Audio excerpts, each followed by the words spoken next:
Good afternoon. My name is Deanna Radoon, and I thank you for joining me in my Security Awareness Training presentation. In this lesson, we will learn just a few of the many ways to help secure your computer and network, and why it is so important. Everyone knows that if you want to keep your computer, or nowadays your smartphone, from prying eyes, you set a password, right? In today's world, we rely on the internet more than ever for day-to-day activities, such as social networking with family and friends, making purchases online, and online banking. But are you actually secure? Is your personal information at risk for identity theft? Or are you an easy target for an intruder to access a secure network and your sensitive information on that network? Often, authorized users are directly involved in data theft and misuse, although they are totally unaware that they had been an accomplice. Most users do realize how important information security is, but they lack the knowledge of how to actually secure their computers and networks. This is why information security is of the utmost importance and why it needs to be regularly updated. Some of the most common types of attacks on your computer would be Trojans, worms, phishing attacks, and advanced persistent threats. Trojans are disguised and hidden in software, games, or downloads. They give users remote control over the infected computer, allowing the hackers administrative rights and can do whatever he or she wants to do to the computer. Another type of Trojan is a socially engineered Trojan. This is where users are told they need to download the latest software, that theirs is out of date, or that they have been infected by a virus and need to click here or scan right now, or the world will end, tricking people into breaking their normal everyday procedures to download the Trojan and therefore infecting their system. A worm is a program that is designed to spread by replicating itself. It will eventually use up all of your hard drive and take up most, if not all, of your bandwidth. This is done without any assistance from the end user. A worm is a standalone program and does not need to disguise itself with another program, like the Trojan viruses need to.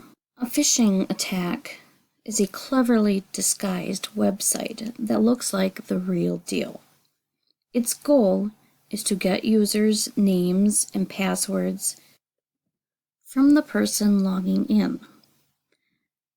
Advanced persistent threats is when a hacker gains access to a network, lingering there undetected and waiting to steal your data. There are two different types of Windows users, a standard user and an administrative user. An administrative or an administrator user has full access to the computer or network. Administrator privilege is required for configuration changes to the computer, such as installing applications, adding or removing users, configuring parental controls, or backing up the system. It is also needed for setting restrictions on a standard user's account, if a standard user only needs limited access to certain programs on a computer. A standard user can use all of the functions of a computer, such as using applications, accessing the internet, printing, connecting to networks, and Bluetooth. This is with the exception of any restrictions that an administrator has placed on his or her account and any configuration changes. To change a user's account, you can do a simple search for user accounts, hit enter, and you can change your account type or manage other accounts. I'm going to change another account, and here I can change the account type. I can select standard, or I'd change this one to an administrator, and then change account. Now this person also has administrative rights. When creating a password, the most important thing to remember is length is more important than complexity. The problem with the human brain is it can only memorize a limited number of items. Passwords with multiple unique symbols, upper and lowercase letters, and such are hard to remember, leading to the mistake of people writing their passwords down. This is still leaving your data very vulnerable. So instead of a password, think passphrase. To change your password on your computer, you can do a simple search for password, and then you're going to change your password. Here, I will click on Change Password again and enter in my current password. Then you will just simply enter in a nice long and secure password. Re-enter it. Here Microsoft 10 requires a password hint, so I will just simply put that.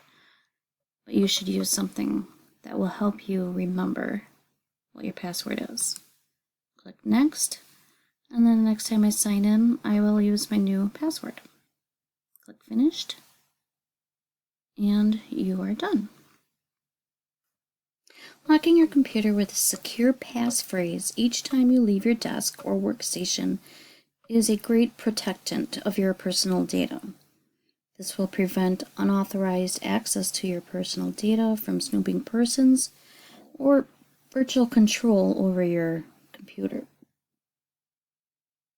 This is easily done by clicking on your Start button, clicking on the Power button, and selecting Shut Down or Restart. I'm not going to do this at this time because I want to finish this presentation. Another great way of locking your computer fast without putting your computer to sleep is by simply pressing your Windows key on your keyboard, that looks like this, and pressing the letter L at the same time. This will immediately lock your computer and require your passphrase to log back in. Setting up a password-protected screensaver is another way of locking your information. Say you're just going to grab a glass of water and you don't lock your computer because I'm only leaving for a second. Then the phone rings and it's important, so you answer it. Then you decide to start supper because you're already up. Well, life happens and you forget all about your computer. Luckily, there are options you can implement just in case. Setting up your screensaver to require a password before resuming activity or to automatically go to sleep after X amount of time is a great way to do this. Here I will show you how to set up a password-protected screensaver. I'm going to just right-click on the desktop and do Personalize. Here I'm going to go to Lock Screen and go to my screen saving settings. Here you can see I do not have a screensaver set up, but I will set one up now. I'm just going to use a standard 3D text. You can pick how many minutes it takes right here for your screensaver to kick in. This is the important part. Right here on this Resume Display Logon screen, you want to select that. That is going to require a password before you can resume activities. Remember to hit Apply, and then OK.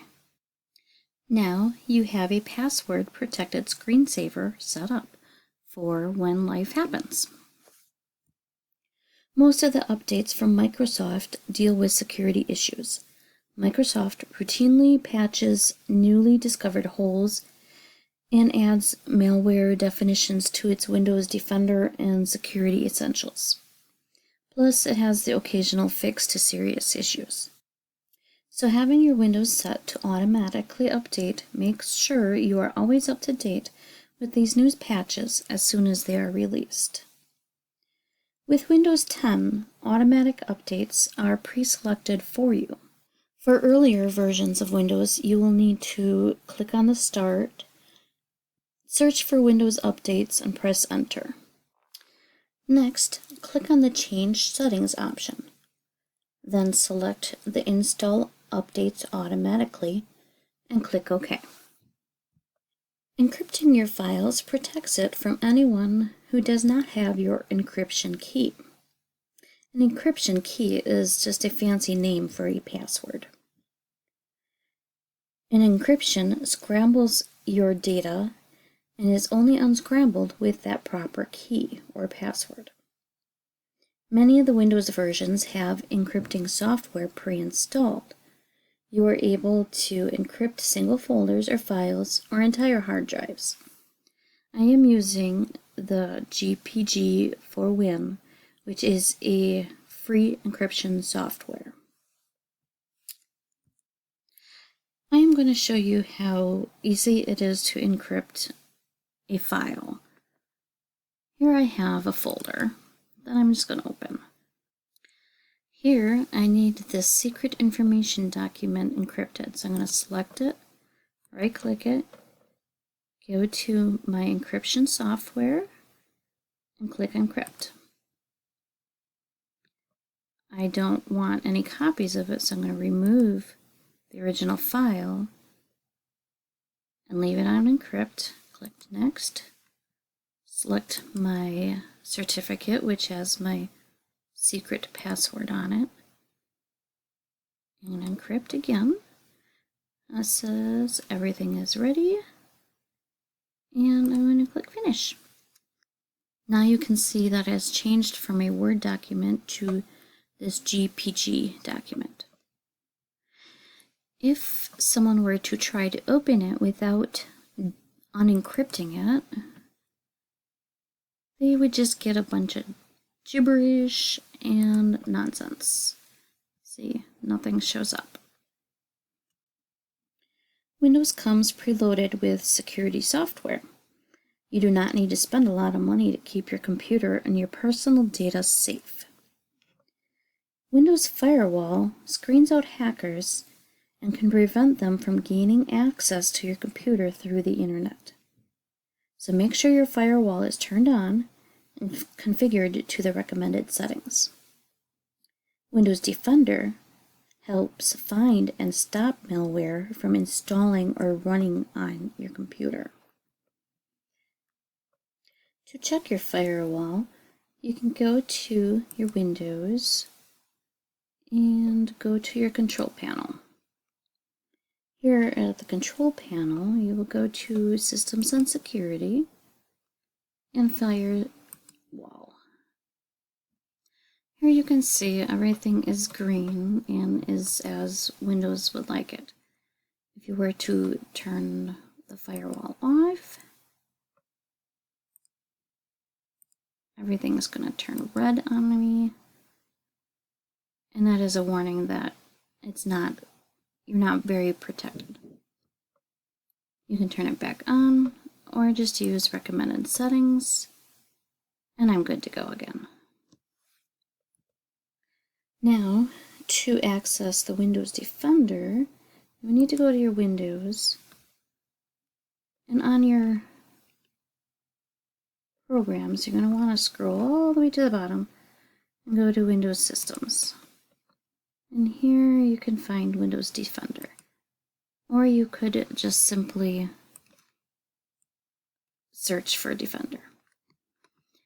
Now you can see that my Defender is on. I'm up to date.